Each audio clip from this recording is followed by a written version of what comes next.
Ahlan wa sahlan wa marhaba bik mtazamaji wa Star TV, ni matumaini yangu buheri wa afya, lakini kama afya yako imeyumba, Mwenyezi Mungu mwingi wa rehema akupe ahueni na kusalimu na nakukaribisha kwa moyo mkunjufu katika taarifa ya habari usiku wa hii leo. Miongoni mwa habari tulizonazo ni pamoja na wanaume wanaofanywa vitendo vya ukatili katika ndoa washauriwa kuto na aibu kutoa taarifa. Mtazamaji, kwa hayo na mengine mengi na kusihi ungane nami hadi tamati.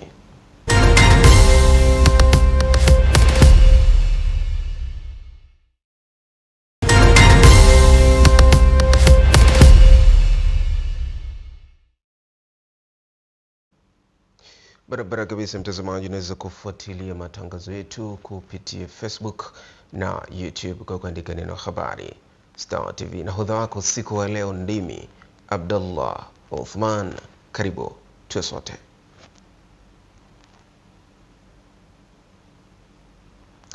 Na mtazamaji, mchezo kwa utunzu, tuanze na habari za kitaifa.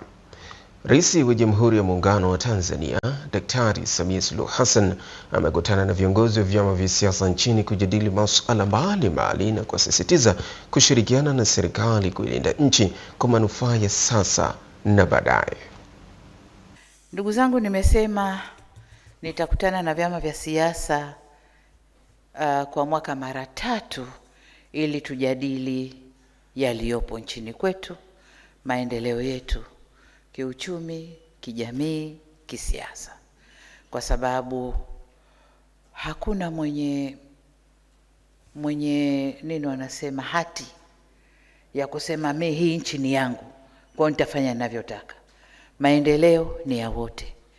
Democracy is about shared prosperity, shared responsibility before prosperity. Ni kuwajibika kwa pamoja, na tukiwajibika kwa pamoja, serikali inatenda iliyowekwa na chama kilichoshinda, lakini mbele huko faida ni kwetu sote, si ndio?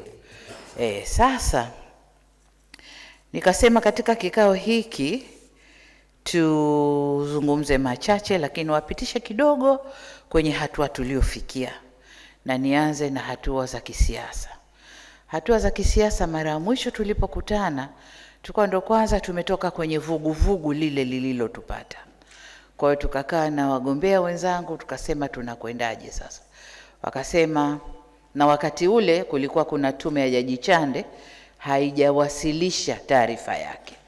Tukasema ngoja iwasilishe taarifa yake, alafu tukutane tuone tunakwenda vipi. Kama mlivyosikia, tume imewasilisha taarifa yake, lakini baada ya tume tumeunda tume nyingine ambayo tayari tumeshaiunda na karibu tutaizindua.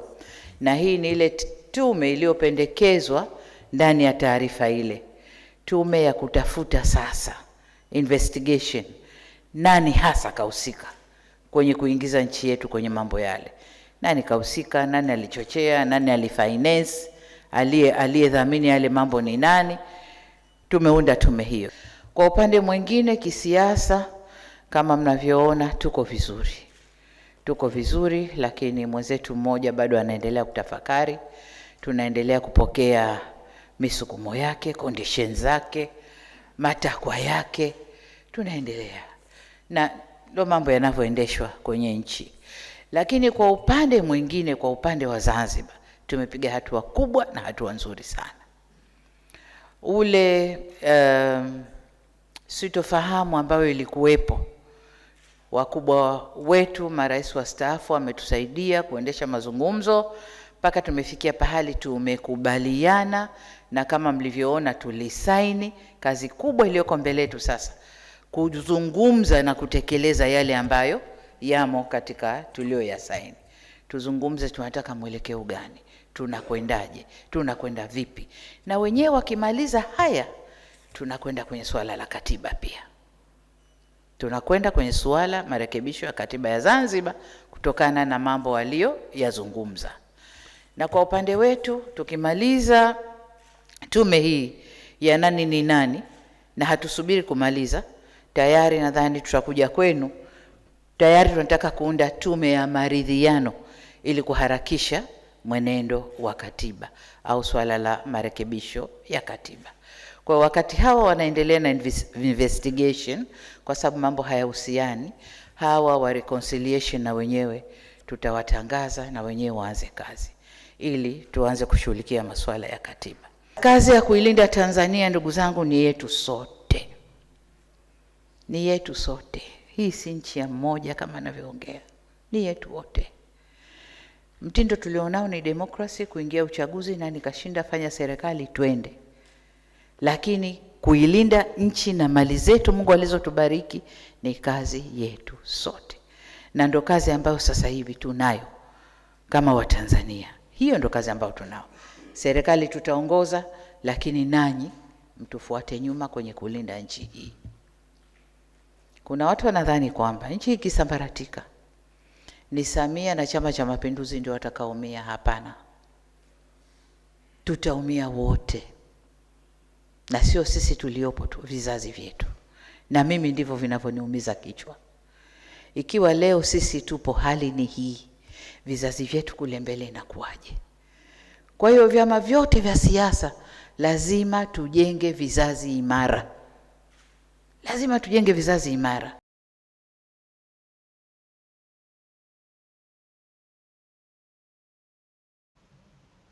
Lazima tujenge vizazi imara, ni kauli ya Daktari Samia Suluhu Hassan. Tukisonga mbele, Waziri Mkuu Dr. Mwigulu Lameck Nchemba amesema kukua kwa sekta ya uchukuzi nchini kumeifanya Tanzania kuwa kitovu muhimu cha usafirishaji na biashara katika ukanda wa Afrika Mashariki, Kati na Kusini, huku akisisitiza kuwa serikali itaendelea kuwekeza katika miundombinu na ukuzaji wa wataalamu wa sekta hiyo ili kuongeza ushindani wa uchumi wa taifa. Tupate taarifa zaidi. Akizungumza kwenye kongamano la wataalamu wa lojistiki na usafirishaji TARTA jijini Dar es Salaam, Dr. Mwigulu amesema serikali itaendelea kuboresha mazingira ya mafunzo kwa kuimarisha vyuo vinavyotoa taaluma usafirishaji, urubani, uhandisi wa ndege na kada nyingine muhimu. Kutambua hilo, serikali itaendelea kuboresha uwekezaji katika miundombinu ya usafiri zikiwemo na bandari zetu ili kuweza kuhakikisha kwamba sekta hii ya usafiri inaendelea kuwa na umuhimu wa kipekee na kipaumbele cha kipekee katika kuwezesha uchumi wa nchi yetu kukua kwa kasi ili tuweze kufikia malengo yale ambayo yamekusudiwa katika Dira 2050. Lengo la kongamano hilo ni kuwakutanisha wadau na wataalamu wa sekta ya usafirishaji na lojistiki ili kubadilishana uzoefu, kubadilishana matumizi ya teknolojia mpya na kuimarisha ushirikiano kati ya serikali na sekta binafsi. Mwaka wa fedha 2025 na 2026, Mamlaka ya Bandari ya Tanzania iliweza kuhudumia mzigo wa jumla ya tani milioni 39.9 kutoka tani milioni 17.7 zilizokuwepo mwaka 2021. Leo mataifa yote ya Afrika Mashariki wanakuja hapa kuweza pia kujifunza namna ambavyo serikali chini ya Dr. Samia Suluhu Hassan wamewekeza kwa sehemu kubwa ili wanafunzi wapate kile ambacho wanastahili. Naye rais wa chama cha lojistiki na usafirishaji TARTA Alphonse Mwingila ameiomba serikali kutatua changamoto ya ufanisi wa mifumo kutoonana kati ya sekta binafsi na sekta ya umma. Eneo husika ni matumizi madogo ya teknolojia katika kuwezesha shughuli za uchukuzi na usafirishaji. Eneo la pili ni ushirikiano mdogo kati ya sekta ya umma na ile binafsi katika kuendeleza miundombinu ya uchukuzi. Haya ni baadhi tu Tunaamini kabisa kwamba utekelezaji wa maoni tutakayoyatoa kwenye kongamano hili utasababisha ongezeko kubwa la ufanisi na kupungua kwa gharama za ujumla za uendeshaji wa shughuli za serikali na zile za sekta binafsi, na hivyo kuleta manufaa chanya kwa ujumla na kwa mtu mmoja mmoja. Kupitia kongamano hilo, washiriki wamepata fursa ya kujifunza kuhusu ubunifu, teknolojia mpya, changamoto na fursa zilizopo kwenye sekta ya lojistiki na usafirishaji, pamoja na kujenga mtandao wa kitaaluma utakaosaidia kukuza taaluma na ajira. Bwana Shomari, Star TV, Dar es Salaam. Serikali mkoani Mwanza imewataka wawekezaji katika uwanja wa ndege wa Mwanza kutoa huduma bora ili ziendane na hadhi ya kitaifa na kimataifa na kukuza utalii utakaolifanya jiji la Mwanza kupiga hatua kiuchumi. Ni mkuu wa wilaya ya Ilemela Amiri Mkalipa akimwakilisha mkuu wa mkoa wa Mwanza Saidi Mtanda katika hafla ya uzinduzi wa mgahawa wa Onja uliopo uwanja wa ndege mkoani Mwanza, ambapo amebainisha kuwa serikali itahakikisha huduma zinazotolewa zinakidhi viwango vya kimataifa. Namna ya kuhendo mteja, kwa sababu hapa ni airport, kuna standard zake. Hata wanaokuja kufanya hapa watumishi, unatakiwa uchague meneja watumishi wasikivu, hodari, hawachoki, wenye lugha nzuri, lakini pia wanaojua Kiingereza fasaha. Mkurugenzi mtendaji wa taasisi ya mgahawa wa Onja kutoka jijini Mwanza, Mwanabure Ihuya, amesema serikali imefungua milango ya uwekezaji katika sekta ya utalii ili kuchochea kasi ya maendeleo endelevu na kukuza uchumi. Utaleta chachu kwa wawekezaji wengine kushirikiana na serikali katika kufanya mambo mazuri ya kuleta hadhi katika mkoa wetu wa Mwanza.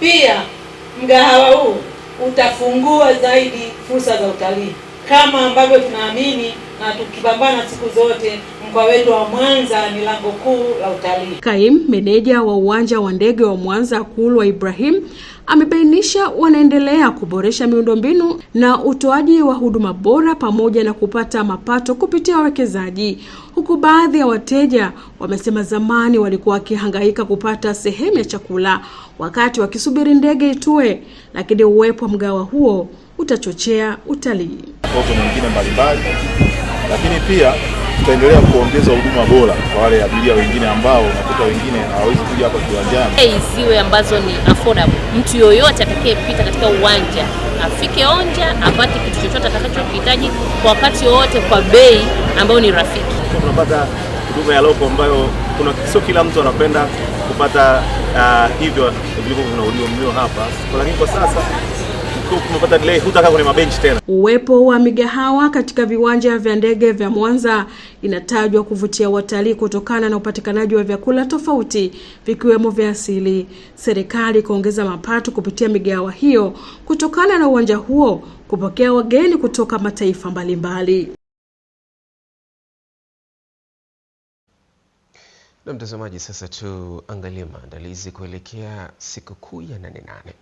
Serikali imepanga kutumia maonesho ya 8/8 kama jukwaa ili kueneza elimu ya matumizi ya teknolojia na mbinu mpya, kuongeza uzalishaji, kuwa na tija katika sekta ya kilimo, mifugo na uvuvi, kuwa na bidhaa zinazokidhi mahitaji ya soko la kimataifa, sehemu ya utekelezaji wa dira ya maendeleo ya mwaka 2050. Mwanahabari wetu Umar Hussein anafafanua. Mkuu wa mkoa wa Morogoro Adam Malima amebainisha hayo akitoa taarifa ya maandalizi ya maonesho ya 8/8 kanda ya Mashariki inayojumuisha mikoa minne ya Morogoro, Tanga, Pwani na Dar es Salaam. Kuzalisha mazao kwa kuzingatia mahitaji ya soko kama nilivyosema, na masoko maana yake ni mahitaji ya ndani, mahitaji ya nje na mambo mengine ambayo yanaweza kuondoa uzito na kupelekea kubadili tafsiri pana au muonekano mpana kusema kwamba labda kilimo kina uzito.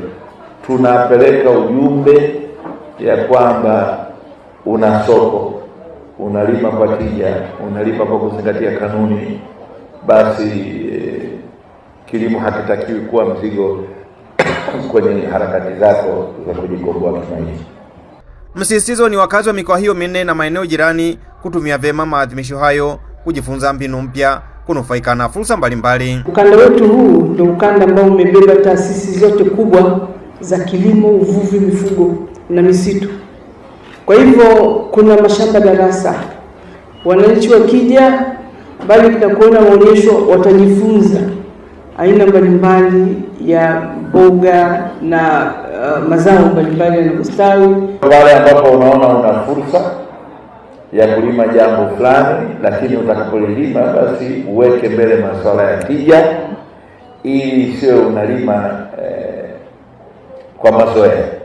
Kwa mwaka huu tayari washiriki zaidi ya 500 wamekwisha thibitisha kushiriki. Kwa kulima karibuni sana mje hapa Nane Nane, mtapata kilimo bora cha mazao na ushauri wa kitaalamu kutoka Sidiko, na tupo bwana shamba kutosha. Kwa tunajipanga kuwapa elimu bora melon, lakini tuna matango pia. Sasa hivi vyote ambavyo nimevitaja hapa tunatarajia tumewaandalia kwa wale ambao wakulima, lakini pia ambao wanatarajia kuingia kwenye kilimo kwa mkoa wa Morogoro, lakini na maeneo jirani ya Morogoro. Maonesho hayo ya Nane Nane kanda ya Mashariki inayojumuisha mikoa 4 ya Morogoro, Tanga, Pwani na Dar es Salaam yanafanyika hapa viwanja vya Mwalimu JK Nyerere, yakipambwa na kauli mbiu isemayo tambua soko, ongeza tija, kutekeleza dira 2050. Kutoka hapa mkoani Morogoro, Omari Hoseni wa Star TV. Asante sana Omari Hussein kwa taarifa hiyo. Wazabuni na wanunuzi wa umma nchini wametakiwa kutumia moduli ya kupokea na kushughulikia malalamiko na rufaa katika mfumo wa NeST, hali itakayorahisisha upatikanaji wa haki pamoja na kuongeza uwazi na uwajibikaji. Beatrice Gerald ana undani wa taarifa hii.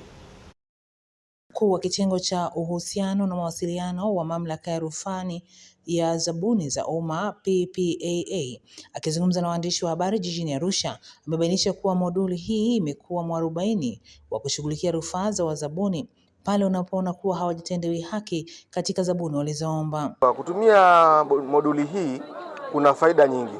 Kwanza, mzabuni kama ulikuwa utoke Dar es Salaam uje Dodoma, unakaa Dar es Salaam unatafuta tu interneti, unafungua mfumo, unasema malalamiko yako pale. Kwa hiyo inaokoa muda.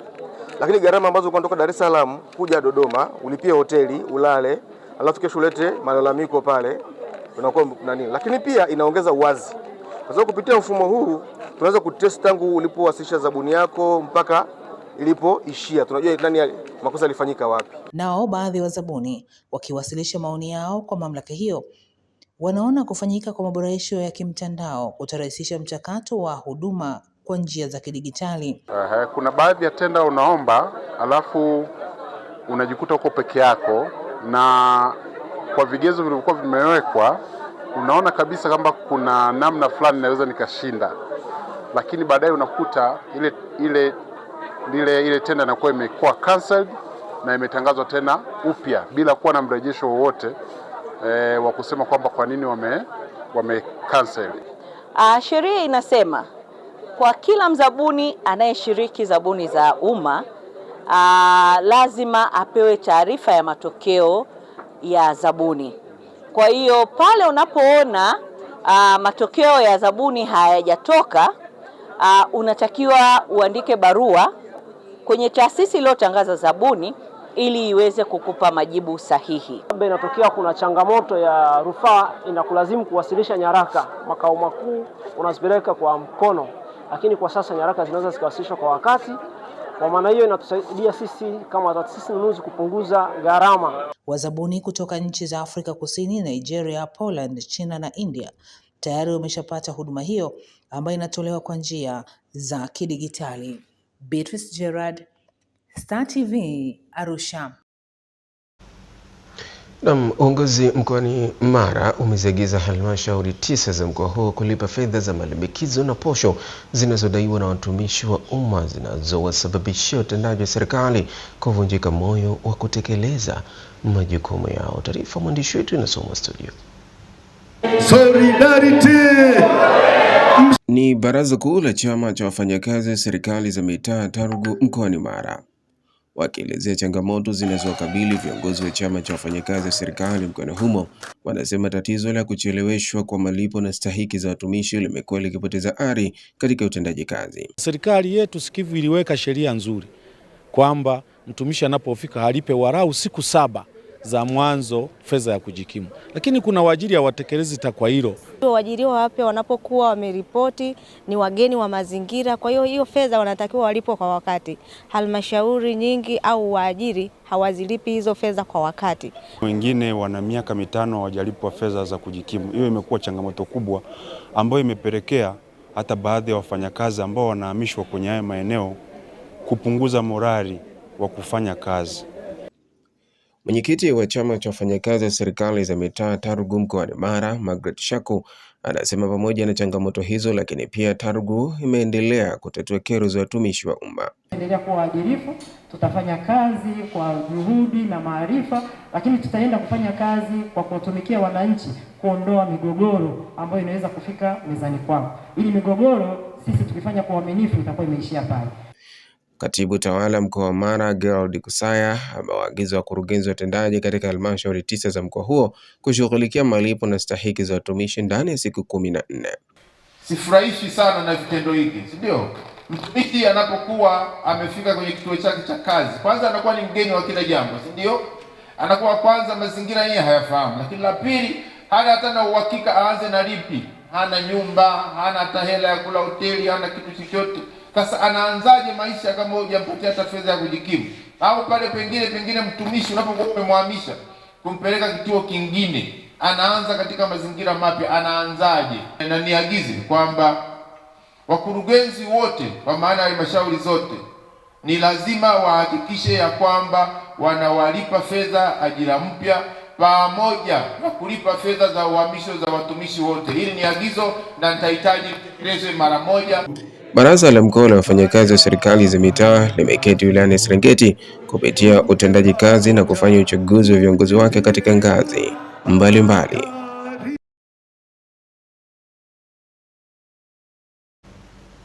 Na makusanyo ya mapato ya halmashauri ya Kibaha DC yameongezeka na kuvuka lengo kutoka shilingi bilioni 6 ya makisio makusanyo mwaka 2026-27 hadi kufikia shilingi bilioni 12. Aidha, chanzo cha ongezeko la mapato hayo ni pamoja na kuwepo vyanzo vipya vya mapato, kodi za leseni za biashara, uchimbaji wa madini ya mchanga na gawio kutoka Rabaha kupitia uwekezaji wa viwanda vilivyopo katika halmashauri hiyo. Josephine Mwiswaga ametuandalia taarifa kamili. Mwenyekiti wa halmashauri ya Kibaha DC Shomari Menishe amesema hayo kwenye kikao cha baraza la madiwani halmashauri ya Kibaha DC, huku akitoa maelekezo kuwa miradi inayotekelezwa na fedha za serikali hakikisha inawashirikisha wananchi. Maelekezo tuliokushatoa katika mwaka huu, kila mradi ambao wa fedha iliyoletwa na serikali ya awamu ya 6 chini ya Daktari Samia Suluhu Hassan usiende kutekelezeka, lazima ukatambulishwe mradi huo, ukatambulishwe kwa viongozi, ukatambulishwe kwa wananchi wakatambue mradi unakwenda kutekelezwa thamani yake, mradi unakwenda kutekelezwa kwa muda gani, ili watusaidie katika usimamizi. Akizungumzia kuhusu mafanikio yanayopatikana kutokana na ongezeko la makusanyo ya mapato ya halmashauri hiyo katika kutoa mikopo ya kati na ya mwisho, Mshe anasema milango kwenu vikundi ambavyo sasa hivi tuna vikundi tulishapata fedha mpaka milioni 50 ambao ni mkopo wa kati, na vile ambavyo tutavipatia fedha milioni 150 ni mkopo wa mwisho. Hivyo tukipea itakuwa tumesogeza kwenye mabenki. Wapokeeni kwa sababu watakuwa wamehitimu, mwape fedha zaidi waendeleze mitaji yao, wala isije ikarudi nyuma mitaji yao. Baadhi ya madiwani nao wakazungumzia kuona yale ambayo wanatamani kuona yanatekelezwa katika maeneo yao ili kuondolea kero wananchi. Mwenyekiti, kwa maana hiyo sasa, kwa sababu umesema ni jambo la mwaka 2026 2027, si ndio? Si kweli wana Simba Logistic amesaini huo mkataba kwa maana ni maamuzi ya mwisho, anaenda kufanyaje kazi. Kwa maana hiyo kwamba huo mkataba sasa utakuja kwenye mamlaka husika kwa maana ya kamati ya fedha, au kama ushapita kwenye kamati ya fedha utakuja kwenye kikao cha baraza la madiwani ili sisi kama serikali tuna mpango gani wa kulimaliza hili, au kazi ya watu wa bonde ni kwenda tu kukimbizana na wananchi wetu kuwanyang'anya mashine za umwagiliaji haswa katika kipindi hiko cha ukame, na ni wananchi ambao tumewapa mikopo ya 10%, tunategemea watupe marejesho, lakini tunaenda kukamata mashine zao inapofika kipindi cha kiangazi na marejesho hayafanyiki. Lakini pia tukumbuke waheshimiwa, kwamba jana niligawa vipeperushi vinavyoonyesha vikundi vilivyopo kwenye kata yako na madeni yanayodaiwa. Tuna madeni zaidi ya bilioni 1 yako nje kwenye kata. Halmashauri ya Kibaha DC imefanya kikao chake cha baraza la madiwani ambapo pia kamati za kudumu zimewasilisha ripoti za utekelezaji, huku madiwani nao wakiwasilisha miradi inayotekelezwa katika kata zao. Nikiripoti kutoka mkoani Pwani ni Josephine Mwaiswaga wa Star TV. Mtazamaji, wanaume wanaofanyiwa vitendo vya ukatili katika ndoa wameshauriwa kutoona aibu kutoa taarifa ili waweze kusaidiwa na kuepusha matukio ya kujinyonga na kujichukulia sheria mikononi. Renatus Masuguriko ana taarifa hii. Wito na ushauri huo umetolewa na mchungaji kiongozi wa kanisa la PAGT wilaya Geita, Rafael Michael, wakati wa ibada maalum ya kuombea amani taifa iliyofanyika sambamba na kutoa semina kuhusu malezi ya familia na kuhitimishwa kwa harambee ya kuchangia ununuzi wa vifaa vya muziki. Kwa hiyo mimi nawashauri tu watu wote kwamba hata wanaume wenzangu, kama unanyanyaswa na mwanamke, nenda kwenye dawati la jinsia, kaeleze hoja zako. Lakini zaidi ya yote wamtangulize sana Mungu katika hayo maisha yao ya kila siku kwa ujumla. Wakati wa ibada na semina hiyo, baadhi ya waumini walioshiriki wakiwemo Elizabeth Shirinde na Zakaria Nyamuviga wakaitumia kuiasa jamii kuishi katika hofu ya Mungu na kupinga vitendo vya ukatili na kusimamia malezi yenye maadili katika jamii.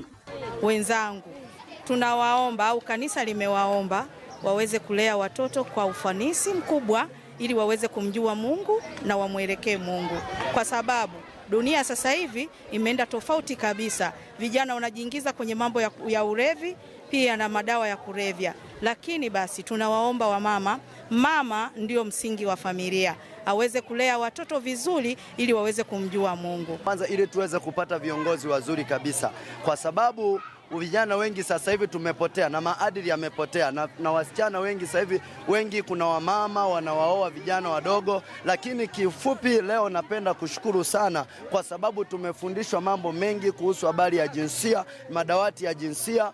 Sasa kuanzia leo tumejitambua vijana. Rehema Saidi Mahuma na Donat Toi ni baadhi ya waumini walioshiriki katika ibada na semina hiyo iliyofanyika katika kanisa la PAGT Jerusalemu Mwatulole katika manispaa ya Geita. Wanasema mada zilizotolewa zimewagusa na zitawasaidia waumini katika maisha yao kuishi na jamii. Sasa kanisa linawafundisha wafanye kazi, watoke kwenye nafasi ya kudanganywa na hela za wanawake ambao wamefika sehemu wakajiita makina mshangazi. Kwa hiyo imefika nafasi hayo mamshangazi yakose nafasi kwenye mioyo ya mabinti vijana wetu. Nashauri kwamba wazazi au walezi itatakiwa wawe karibu na watoto wao kwa ajili ya kuwafundisha maadili mazuri. Nikiripoti kutoka hapa katika viunga vya kanisa la PAGT Mwatulole, Renatus Masuguriko, Star TV, Geita. Wanaume wenzangu, tusione aibu. Tukipigwa kwenye familia, tutoe taarifa ili tuweze kusaidiwa. Mtazamaji, tukitazama taarifa nyingine, Mhashamu Askofu Agabit Ndirobo amewakumbusha mapadre kutekeleza utume wao kwa uadilifu na uaminifu popote watakapopelekwa kutumika. Tupate taarifa zaidi. Mhashamu Askofu Ndirobo ametoa wito huo wakati wa adhimisho la misa ya jubilei ya miaka 25 ya upadri wa Padre James Joseph Junguru iliyofanyika katika kanisa kuu la Kristo Mfalme Kwiru, jimbo la Mahenge.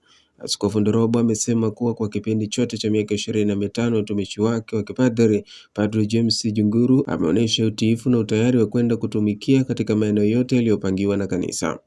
Katika hali hii ni kushiriki kwa watu wengi. Basi tunawashukuru sana na tunawatakia maisha mema yenye furaha, wazazi, walimu, wafadhili na wote waliofanya wawe kama alivyo sasa. Basi mimi sina mengi ya kusema.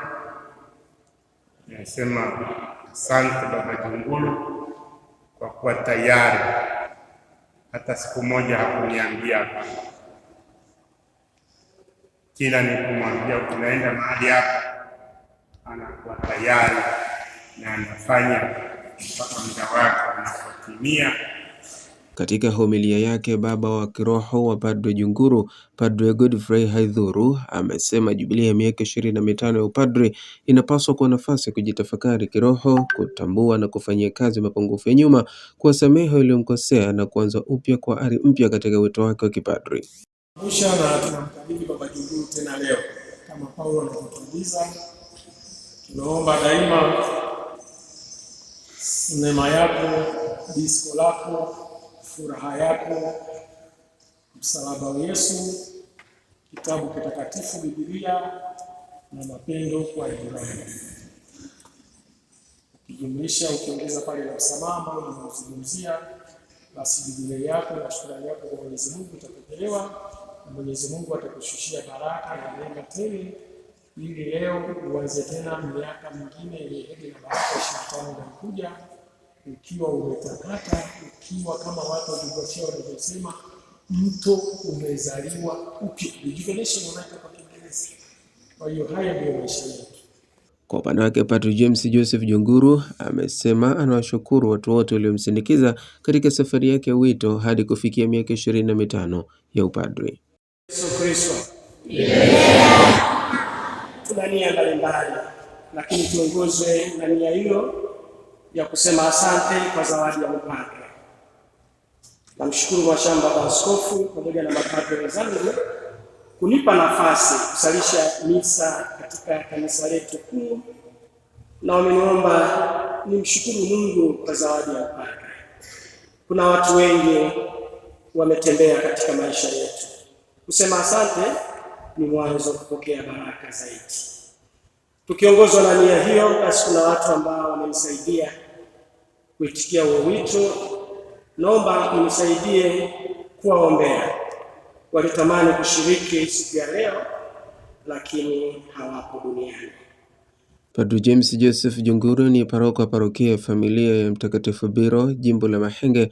Pamoja nayo walioadhimisha jubilia ya miaka 25 ya upadri mwaka huu ni Mhashamu Askofu Philbert Mahasi, Askofu wa Tunduru Masasi, pamoja na Padre Manoji wa shirika la Habari Njema.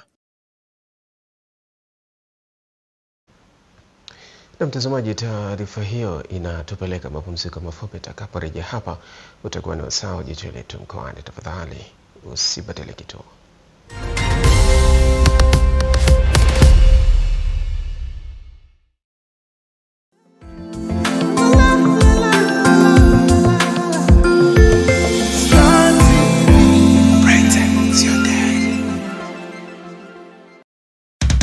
Star Times leo kuna raha tumejiamulia kukupa raha. Mteja wa Star Times Dish, lipia nyota kwa shilingi 11,500 kwa mwezi, tukupe kifurushi cha smart bure mwezi mzima, na ukilipia smart kwa shilingi 23,000 kwa mwezi, tukupe super mwezi mzima bure, huku wale watakaolipia super kwa shilingi 38,000 kwa mwezi watapata raha kwa siku 5 zaidi bure kupitia Novela E+.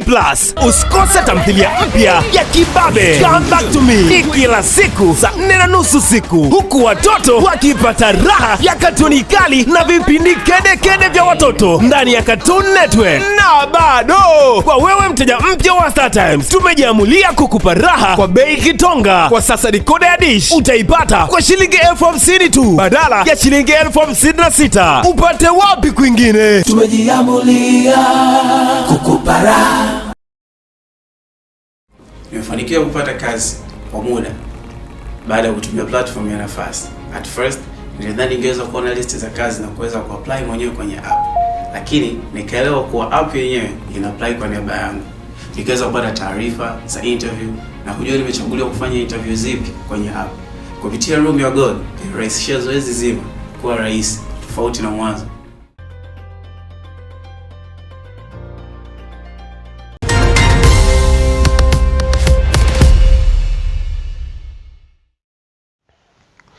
Asante sana mtazamaji kwa kuendelea kubaki nasi. Karibu, huu ni wasaa wa jicho letu mkoani, na leo hii tuelekee huko mkoani Geita.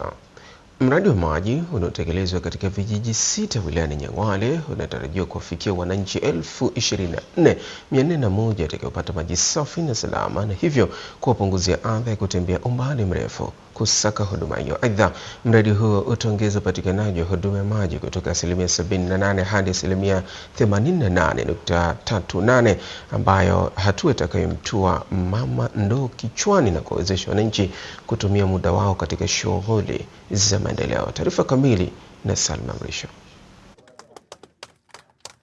Maji ni uhai na kila tone la maji lina thamani kubwa katika maisha ya mwanadamu.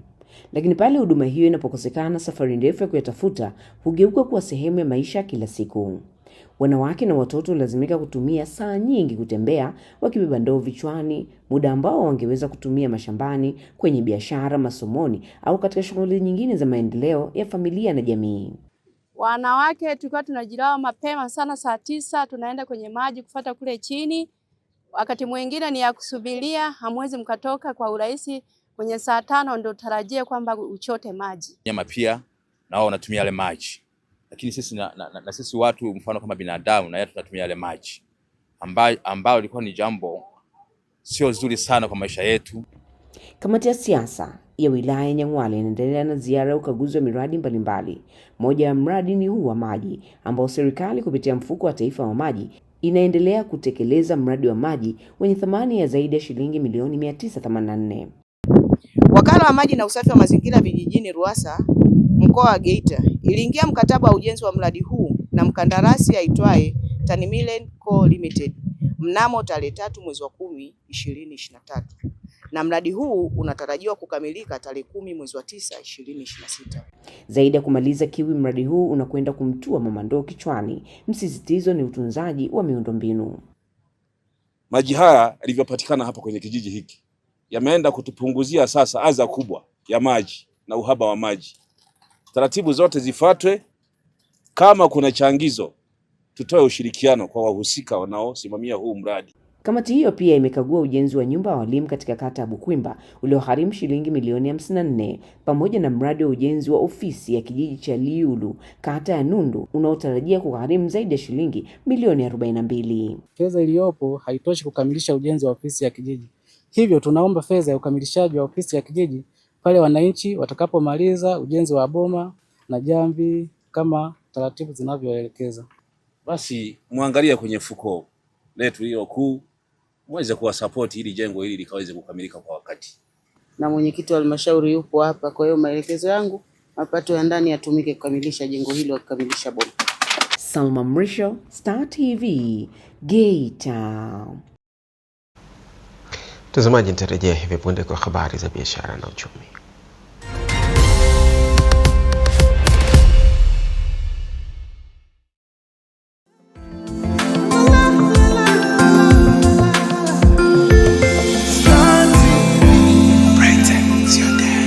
PBZ Bank sasa wamekuletea huduma ya PBZ Lipa Hapa. Fanya malipo ya bidhaa na huduma mbalimbali kupitia simu yako bila kuwa na pesa mkononi kwa kutumia PBZ Mobile App, mitandao ya simu na mabenki mengine. Scan QR code ama andika nambari ya biashara kwa kutumia simu yako. Weka kiasi, thibitisha muamala, kisha ingiza nambari ya siri. Malipo yako yatakamilika. Na kwa sasa tumesogeza huduma zetu mpaka mkoani Arusha na Tanga. Mikoa mingine tuliowafikia ni pamoja na Dodoma, Mwanza, Mbeya, Morogoro na Mtwara.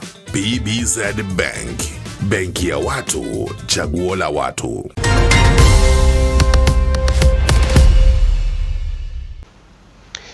Karibu sana. Zaidi ya shilingi trilioni 5.8 zimetolewa na Benki ya Kilimo Tanzania TADB kwa wakulima, viwanda vikubwa na vidogo ili kuongeza tija ya uzalishaji katika sekta ya kilimo. Blair Moses ana taarifa kamili.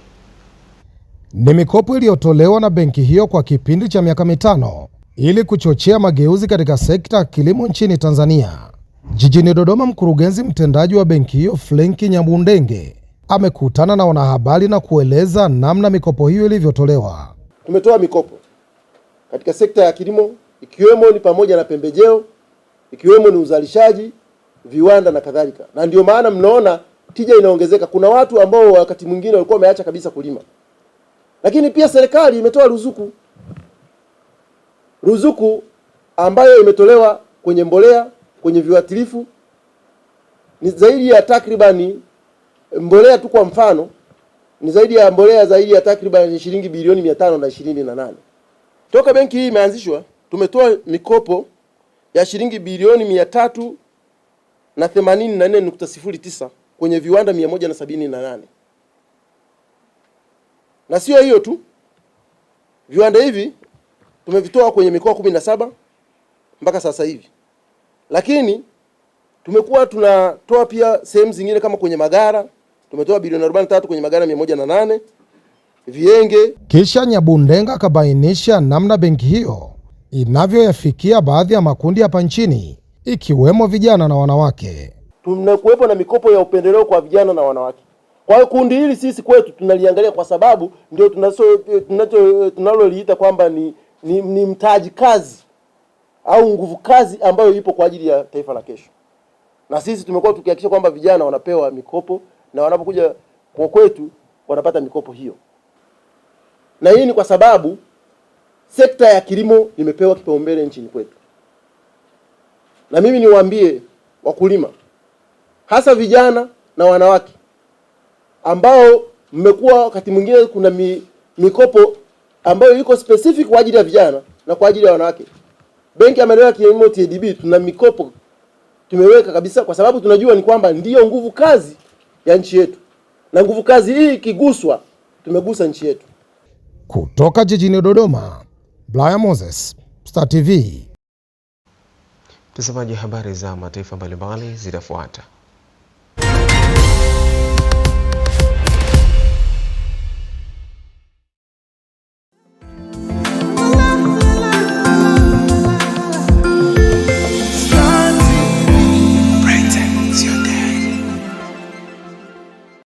PBZ Bank sasa wamekuletea huduma ya PBZ Lipa Hapa. Fanya malipo ya bidhaa na huduma mbalimbali kupitia simu yako bila kuwa na pesa mkononi kwa kutumia PBZ Mobile App, mitandao ya simu na mabenki mengine. Scan QR code ama andika nambari ya biashara kwa kutumia simu yako. Weka kiasi, thibitisha muamala, kisha ingiza nambari ya siri. Malipo yako yatakamilika. Na kwa sasa tumesogeza huduma zetu mpaka mkoani Arusha na Tanga. Mikoa mingine tuliowafikia ni pamoja na Dodoma, Mwanza, Mbeya, Morogoro na Mtwara. PBZ Bank, benki ya watu, chaguo la watu.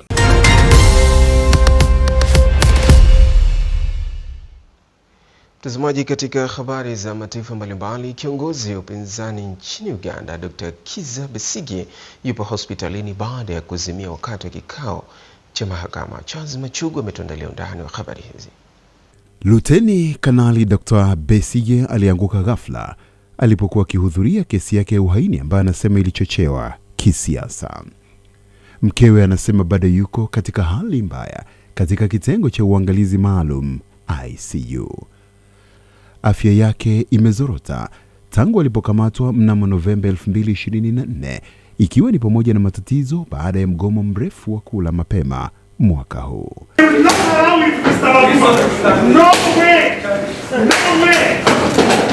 Kizaazaa kilizuka katika mahakama kuu, huku Luteni Kanali Dr. Kizza Besigye akipinga mara kwa mara wakati wote wa kusikilizwa kwa kesi ya uhaini na ubadhirifu wa uhaini, na kukatiza kwa sauti kubwa wakati wa kesi hiyo. Besigye na Haji Obed Lutale hapo awali walikuwa wamepinga kuwakilishwa na mawakili wa serikali, wakisisitiza kuwa uwakilishi wa kisheria si chaguo lao.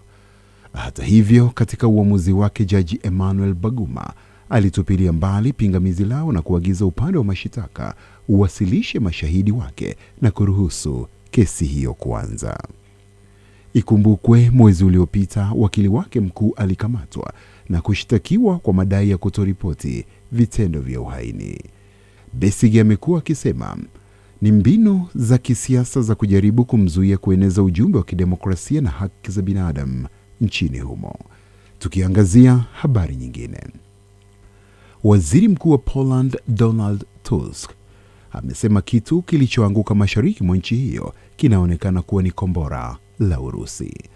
Mamlaka imepata shimo pamoja na uchafu uliotawanyika katika uwanja baada ya ripoti za mlipuko huo. Poland ilirusha ndege za kivita ili kulinda anga yake wakati wa wimbi la mashambulizi ya anga ya Urusi dhidi ya Ukraine. Hapo awali, waziri wa mambo ya nje wa Ukraine alisema kwamba kombora la Urusi la meli lilikuwa limevuka anga ya Poland. Kwingineko, wizara ya ulinzi ya Kuwait imesema shambulio la Iran limeshambulia jengo linalomilikiwa na kampuni ya Kichina kaskazini mwa nchi hiyo na kumuua mfanyakazi mmoja na kusababisha uharibifu mkubwa wa vifaa kwenye kituo hicho. Katika taarifa kwa vyombo vya habari iliyotolewa na shirika la habari la Kuwait, KUNA, msemaji rasmi wa wizara hiyo, Saud Abdulaziz Al-Atwan, amesema kwamba mamlaka husika zilianzisha mara moja taratibu zinazohitajika na kujibu tukio hilo kwa ushirikiano na mashirika husika. Vita kati ya Marekani na Iran vimeongezeka baada ya mashambulizi ya anga kufuatia onyo la rais wa Marekani Donald J. Trump kwamba Iran itakabiliwa na jibu kali. Lakini matukio ya hivi karibuni yanaibua wasiwasi kuhusu mzozo mpana wa kikanda, huku mvutano ukiendelea kuongezeka kote Asia Magharibi. Na sasa tuweke nukta kubwa katika habari hii. Usiku wa kuamkia Alhamisi hii Julai 30, kumetokea shambulio kubwa la Urusi karibu na mji wa Kryvyi, ambapo familia kubwa imeuawa wakati wa utafutaji wa wengine ukingali unaendelea. Rais wa Ukraine Volodymyr Zelensky amesema mashambulizi ya makombora ya ndege zisizokuwa na rubani za Urusi kote nchini humo yamewaua watu wasiopungua 8. Urusi inasema shambulio hilo kubwa la usiku lililenga maeneo ya viwanda vya kijeshi na ulinzi. Lakini mlipuko huo umesababisha moto katika miji kadhaa. Ukraine inasema kwamba nyumba na vifaa vya raia pia viliharibiwa huko Kiev, pamoja na mji wa Lviv, Kharkiv pamoja na Sumy.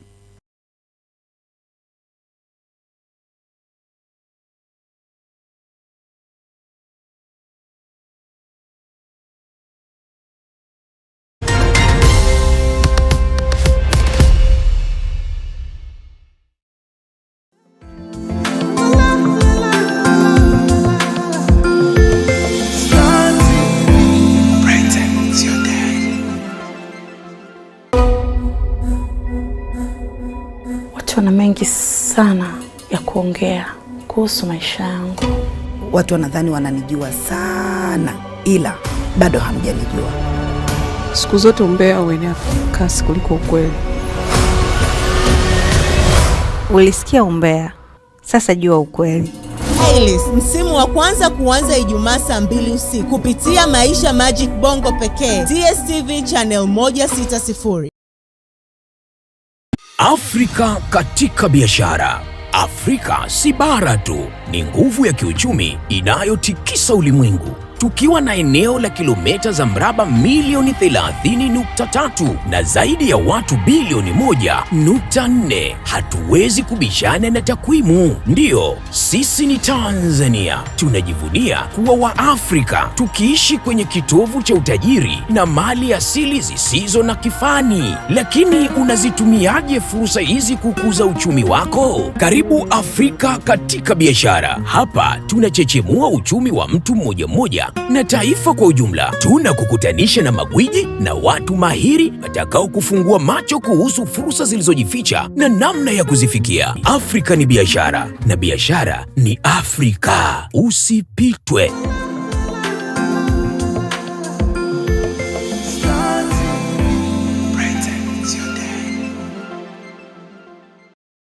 Mafanikio shambani hayaji kwa bahati, bali yanatokana na maarifa. Je, unalima, unafuga au unatamani kuanza? Basi usikose kipindi kinachobadilisha fikra na kuongeza tija. Kila Jumamosi saa 12 na dakika 30 jioni kupitia Star TV katika kipindi cha kilimo na ufugaji. Utajifunza mbinu za kisasa za kilimo na ufugaji kwa kutumia teknolojia. Utapata ushauri wa wataalamu na kupata fursa zitakazo kusaidia kuongeza uzalishaji na kipato. Maarifa ni mbegu ya mafanikio. Lima kwa maarifa, vuna kwa mafanikio. Ni kupitia hapa hapa Star TV. Usikose, kwa sababu Shamba lenye maarifa halikosi mavuno.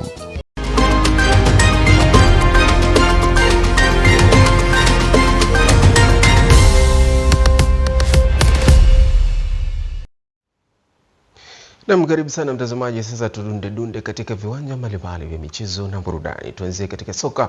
Rais wa shirikisho la soka nchini TFF Wallace Karia amesema msimu ujao 2026-27 timu itakayokaidi kanuni ya kutumia vyumba vya kubadilisha nguo itakatwa alama 5, huku akibanisha mipango ya shirikisho kutaka kununua kifaa maalum cha kukagua vyumba hivyo. Taarifa kamili na Mbwana Shomari. Karia amesema kifaa hicho kitawasaidia kama chumba hicho kimepuliziwa gesi yoyote ambayo ina madhara kwa wachezaji. Adhabu mbalimbali za hela zimewekwa, lakini pia tumekubaliana kwamba tunanunua vifaa. Kuna vifaa vya kudetect harmful gases. Tunanunua vifaa hivyo, vitakuwa vinatumika kwenye chumba. Mtu akikataa kuingia kwenye chumba, tutapima. Tukiona kwamba hakina matatizo, mechi itaendelea, matokeo yatabaki yale yale, lakini tunachukua pointi 5 kwenye mfuko leo. Kama hana pointi 5, tutaanza na minus. Amesema katika kupunguza makosa ya kibinadamu kwa waamuzi wa ligi kuu ya NBC msimu ujao, watatumia programu maalum itakayowasaidia waamuzi kufanya maamuzi kwa matukio tata ya uwanjani. Football video support